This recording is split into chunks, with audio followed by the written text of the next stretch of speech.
Salut à tous, amis mancuniens, supporters des Red Devils, j'espère que vous avez la pêche. Moi pour ma part, je vais très très bien, je suis très content de vous retrouver pour un nouveau débrief. On va analyser cette rencontre qui opposait Crystal Palace à Manchester United, match qui comptait pour la cinquième journée de Première Ligue, match nul 0-0 à Selhurst Park. Le classement de la Première Ligue, comme d'habitude, je te l'affiche juste ici, donc on est toujours dans le ventre mou du championnat. On est 11e avec 7 points au compteur, 2 victoires, un match nul et 2 défaites. On est à égalité avec Tottenham qui est 10e, qui sera d'ailleurs notre prochain adversaire en championnat. Mais avec ce résultat, on ne se met pas dans de bonnes conditions avant le match mercredi en Ligue Europa face à Twente. C'est pas réellement une satisfaction pour les Red Devils. Bon, on va parler de ce qui s'est passé durant ce match face à cette équipe de Crystal Palace. Globalement, je suis assez mitigé par rapport à ce qu'ont proposé les hommes d'Eric Ten Hag. On avait la position du ballon, on avait la maîtrise du jeu.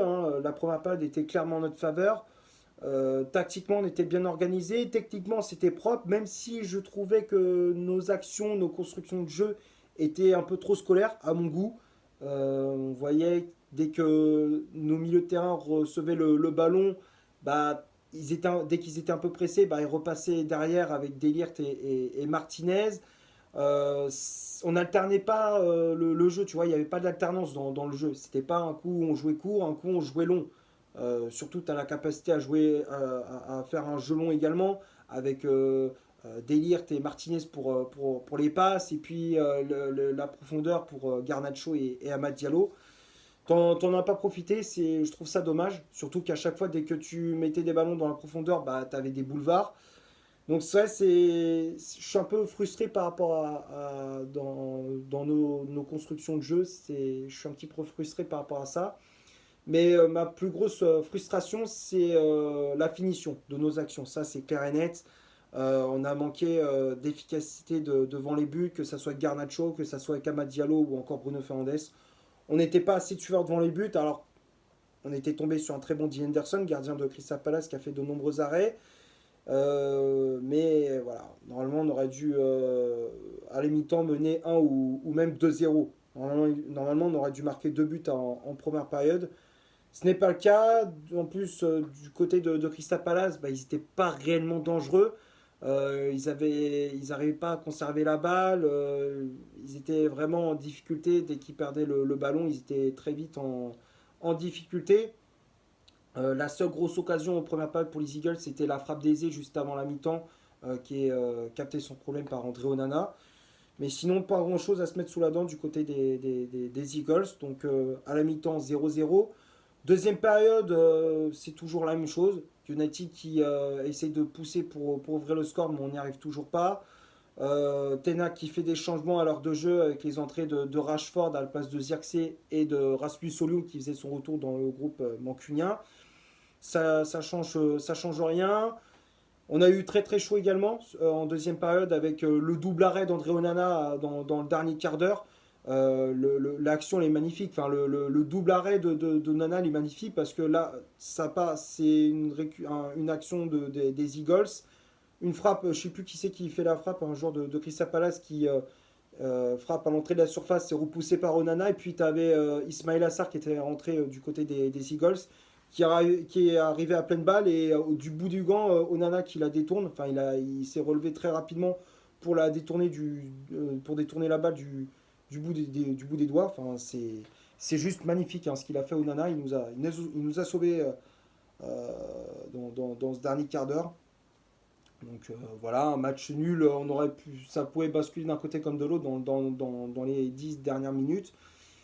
Mais voilà, 0-0, un match nul frustrant, comme je disais. Donc il faudra revoir à l'entraînement notre finition. Enfin, il faudra retravailler la finition pour être efficace lors du prochain match face à Twente en Ligue Europa. Maintenant, on va passer à la composition d'équipe qu'Erik Ten Hag a alignée pour ce match. Le 11 de départ, je l'affiche juste ici. Donc l'entraîneur néerlandais qui a comme d'habitude aligné un 4-2-3-1 avec André Onana dans les cages. La charnière centrale, c'était Matthijs de Ligt associé à Lisandro Martinez. Les latéraux, Noussaïr Mazraoui à droite, Diogo Dalot à gauche. Kobe Mainoo et Christian Eriksen au milieu de terrain. Bruno Fernandes en numéro 10 avec le brassard de capitaine. Amad Diallo, milieu latéral droit, pardon. Alejandro Garnacho, milieu latéral gauche. Et en pointe, le néerlandais Joshua Zirkzee. Les changements effectués par l'entraîneur mancunien. Donc on a vu l'entrée de l'Uruguayen Manuel Ugarte à la place de Christian Eriksen au milieu de terrain. L'entrée de Rasmus Højlund à la place d'Amad Diallo. Et pour finir, l'entrée de Marcus Rashford à la place de Joshua Zirkzee. Que dire sur cette composition d'équipe alors une grosse surprise. Je pensais que Rashford il allait démarrer. Finalement, il a été mis sur le banc par Erik ten Hag. Un choix plutôt logique, même si ces 2 derniers matchs il a été plutôt bon. Mais pour ce match, il a préféré mettre Garnacho à gauche et Amad Diallo à droite pour apporter un peu plus de vitesse. Ça a été le cas, mais voilà, c'est dans la finition que ça n'a pas fonctionné. Au milieu de terrain, je pensais qu'il allait mettre Ugarte. Je pensais qu'Ugarte il allait démarrer, mais finalement il a préféré remettre la paire Eriksen-Mainoo comme lors du match face à Southampton. Finalement, ça a plutôt bien fonctionné. Enfin, j'ai préféré la prestation d'Eriksen à celle de Mainoo. Mais bon, le milieu de terrain, c'était pas mal non plus. La défense solide aussi. Donc voilà, une composition qui était globalement correcte pour Erik ten Hag. Mis à part le milieu de terrain où j'aurais préféré voir un petit Manuel Ugarte dès le départ à la place de Mainoo ou d'Eriksen, un des deux. Mais voilà, après c'était bien aussi, mais un Ugarte au milieu de terrain, ça aurait fait l'affaire également.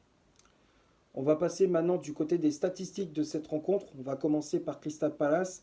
Les Eagles ont eu 33% de possession de balle, 4 corners, 7 tirs au total, donc 4 tirs cadrés.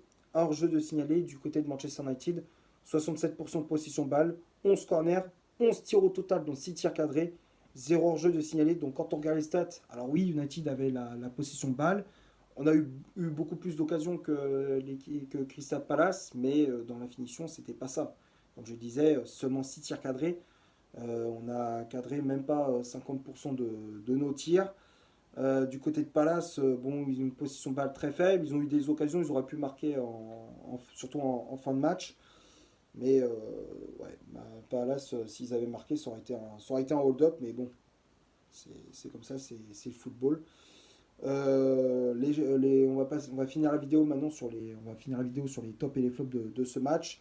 Comme d'habitude, je les affiche juste ici, hein, les tops et les flops. Donc, dans les tops, j'ai mis André Onana, le gardien camerounais qui a fait un très bon match, qui a été rassurant sur sa ligne, qui a fait des arrêts décisifs devant Eze, le numéro 10 de Crystal Palace, qui a été le plus dangereux. Il fait ce double arrêt en deuxième période qui nous sauve.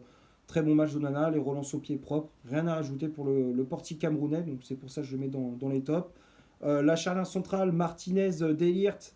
Globalement, ça a été très solide. Très bon match de la part des deux défenseurs centraux. Martinez qui a fait de bonnes interventions, même s'il a commis quelques fautes un peu bêtes. Mais dans l'ensemble, c'était correct. Les relances, elles étaient propres. De l'agressivité, de la grinta, comme d'habitude.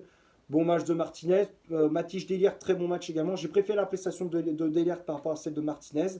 De Ligt, j'ai trouvé qu'il était beaucoup plus efficace, surtout aussi sur les coups de pied arrêtés, où il aurait pu marquer en première période. Les relances, elles étaient propres, de l'agressivité, de très bonnes interventions, toujours dans le bon timing. Très bon match de De Ligt. Les latéraux, Dalot et puis Mazraoui, très bon match des deux latéraux. J'ai préféré la prestation de Noussaïa Mazraoui, qui a été très solide dans ses interventions, qui a mis de l'agressivité. Techniquement, il a toujours été juste, il a toujours relancé proprement, avec beaucoup de sang-froid. Très bon match, hein. Franchement, je suis bluffé par la performance de Mazraoui. Donc c'est pour ça que je le mets dans les tops. Et offensivement, il a apporté de bonnes choses également. Dalot aussi qui a fait un bon match sur son côté gauche, qui repassait par moments au milieu de terrain, comme Ten Hag il aime bien faire ça. Avec Diogo Dalot, c'est de le mettre par moment, de le repiquer au centre et justement de faire le jeu. Il a été bon dans les transmissions, il a été dans les transitions rapides, il a été efficace. Transmission de balle aussi, très rapide. Les interventions propres, juste comme d'habitude. Très bon match de Dalot. Donc c'est pour ça que je mets dans les tops. Ensuite, le milieu de terrain, Eriksen, Mainoo, j'ai préféré la prestation d'Eriksen. Eriksen a été meilleur que Mainoo pour moi. Dans les passes, la vision du jeu. Moi, j'ai trouvé qu'il a été au-dessus par rapport à Mainoo. Même si des fois, dans l'impact physique, il se faisait un peu bouger, mais globalement, j'ai trouvé correct Eriksen. Mainoo, comme je disais, c'est pour moi le flop au milieu de terrain. Mainoo qui s'est fait bouger. Techniquement, c'était un peu brouillon par moment. Un match un petit peu compliqué pour le milieu anglais. Un peu en dessous depuis quelques matchs. Bruno Fernandes, je le mets dans les flops. Un match très décevant également pour le capitaine des Red Devils qui a techniquement été très brouillon. Il s'est souvent mélangé les pinceaux. Les passes, n'étaient pas toujours justes. Les combinaisons, c'était pas toujours propre. C'était compliqué pour Bruno Fernandes dans ce match. Les ailiers, Garnacho et Amad Diallo, euh, j'hésite à les mettre dans les flops, hein, dans les tops et dans les flops. Hein. Il y en a, j'hésite, mais je pense que je les mettrais plutôt dans les flops.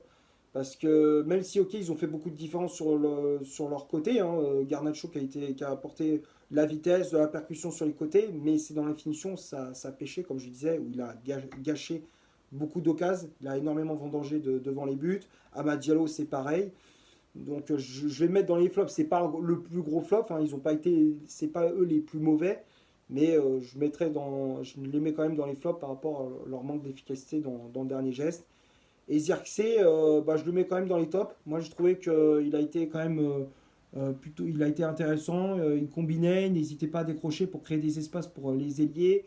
Il combinait avec Bruno Fernandes. Il a été intéressant, Zirkzee. Il a pas été mauvais.